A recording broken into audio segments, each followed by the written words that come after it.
देखिए आज हम पढ़ेंगे पॉलिनोमियल, जिसे हम हिंदी में कहते हैं बहुपद। क्या बोलते हैं? बहुपद। वर्ड से ही क्लियर है, बहुपद यानी पॉली माने मैनी, पॉली मतलब मैनी, मैनी, नॉमियल मीन पद, यानी बहुत पद, यानी एक से अधिक पद, एक से अधिक पद, जहाँ पर हूँ उसे बहुपद कहते हैं। अब ये बहुपद सिंपल, जैसे कुछ भी आप लिख लीजिए, एक्स स्क्वायर माइनस 2, ये क्या है? बहुपद। ठीक, एक से ज़्यादा पद हुआ ना। अब जैसे 3x² प्लस 4x+3, ये क्या है? बहुपद। ठीक, अगर बहुपद की घात पावर पूछे जाए तो पावर क्या होती है? जो हाईएस्ट पावर होगी यही इसका पावर कहा जाएगा।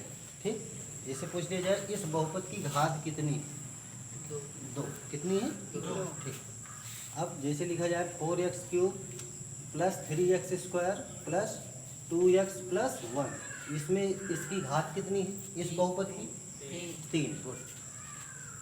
इस तरह से आप लोग बता सकते हैं कि इस बहुपद की घात कितनी है। ठीक, अब इसे सॉल्व कैसे किया जाए ये हम देख लेते हैं।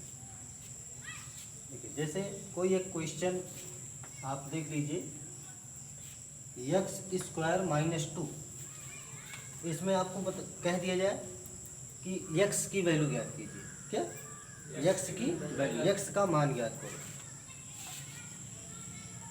x² minus 2 is equal to 0 में x का मान ज्ञात कीजिए।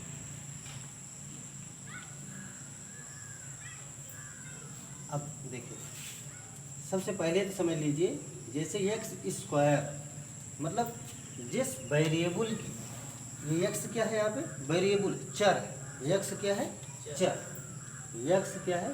चर, जिसे हम क्या बोलते हैं? वेरिएबल। क्या बोलते हैं? वेरिएबल।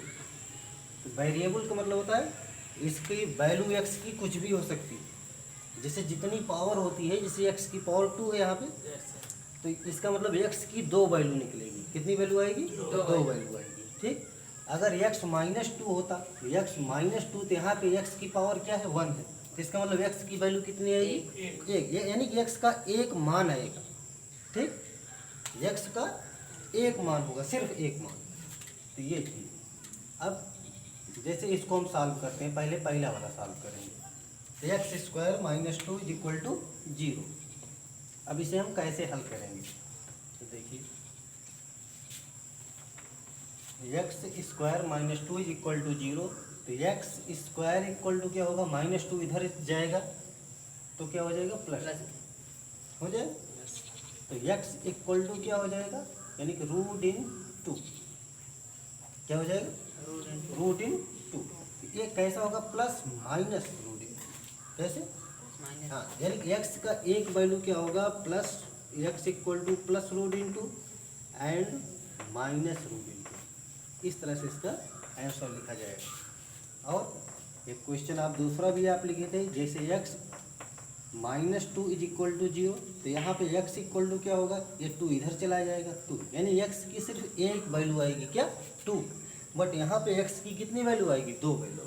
क्यों? क्योंकि इसकी पावर कितना? 2। इस तरह से आप लोग पॉलिनोमियल सॉल्व करना सीख रहे हो। चलिए कुछ और एग्जांपल लेते हैं। जैसे इसको पहले आप लोग कॉपी कर लीजिए, फिर आगे बढ़ते हैं। जैसे एक क्वेश्चन और है, f(x) equal to 4x² plus 8x। इसमें आपको कहा जाएगा find the value of x, यानी x का मान ज्ञात कीजिए। Find the value of x, x का मान ज्ञात कीजिए। देखिए, x का मान ज्ञात करना है। अब इसको हम कैसे लिख सकते हैं? यानी ये f(x) क्या है? Function of x। ये पढ़ा कैसे जाएगा? Function of x is equal to 4x² plus 8x। इसे हम सॉल्व कैसे करेंगे? जो आपका ये फंक्शन दिया हुआ है, इसको इक्वल टू 0 कर देंगे। क्या करेंगे? 0। यानी कि 4x square plus 8x is equal to 0। अब यहाँ से देखिए हमको एक चीज़ और नज़र आ रही है कि इसमें और इसमें कुछ चीज़ कॉमन है। क्या है? कॉमन। कॉमन क्या है? यहाँ पे देखो 4x यहाँ भी कॉमन है। अच्छा एक चीज़ और देखो, जिसको कॉमन नहीं आता वो समझ लो।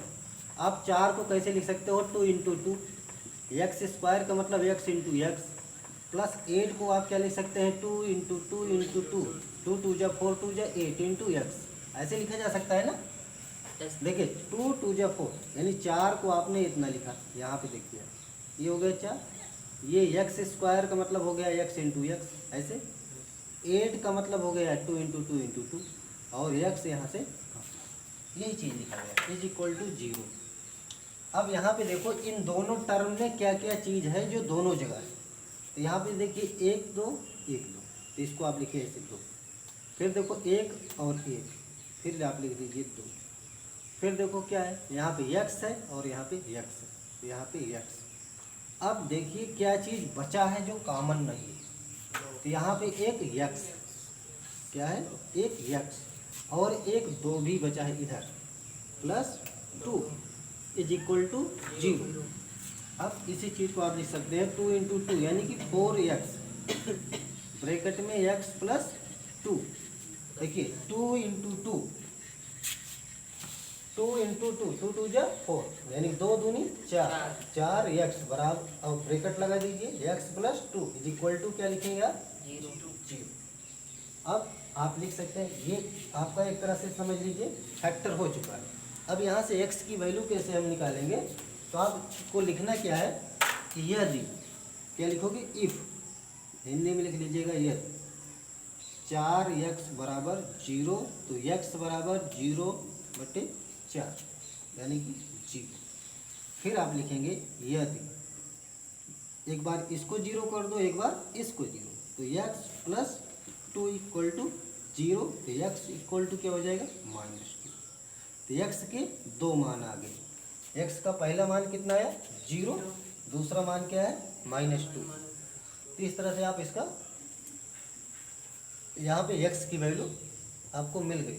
x स्क्वायर पावर 2 है, इसलिए x की वैल्यू कितनी आई? 2। बात समझ में आ रही? देखिए फिर से एक बार समझ लेते हैं।